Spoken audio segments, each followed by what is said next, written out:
तो चलिए देखते हैं कि कैसे उम्मीद की एक नई कहानी लिखी गई छत पर। ये कहानी है दो अलग अलग समुदायों की, जहां एक छोटे से आइडिया ने सब कुछ बदल दिया।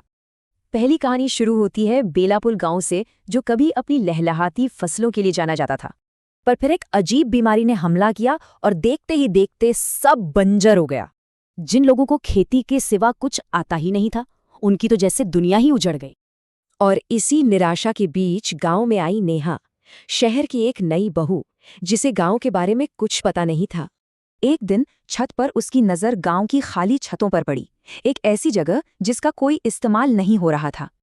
और यहीं उसके मन में एक आइडिया आया, क्यों ना छत पर ही सब्जियां उगाई जाएं। गांव वालों ने इस आइडिया को सिरे से खारिज कर दिया।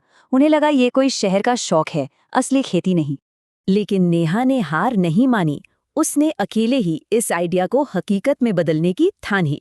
उसने अपनी ही छत पर मिट्टी फैलाई, बीज बोए और पूरी लगन से देखभाल शुरू कर दी।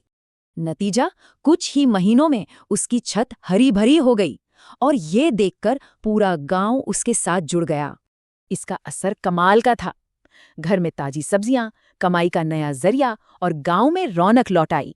पर यह कहानी सिर्फ गांव तक ही सीमित नहीं थी। चलिए अब रुख करते हैं एक शहर का। यहाँ मिलिए सोनम से। उसका परिवार आर्थिक तंगी से गुजर रहा था। सब्जियों के दाम इतने ज्यादा थे कि घर चलाना मुश्किल हो रहा था।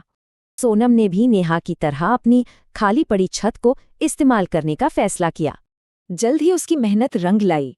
घर का खर्च निकलने लगा और वो पड़ोसियों को भी सब्जियां बेचने लगी।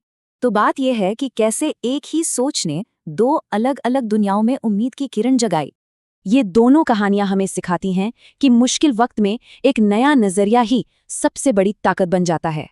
एक तरफ बंजर खेत, दूसरी तरफ खाली जेब, लेकिन एक खाली छत उम्मीद का खेत बन गई। ये हमें सोचने पर मजबूर करता है कि अगला बड़ा दुनिया बदलने वाला आइडिया कहाँ छिपा हो सकता है।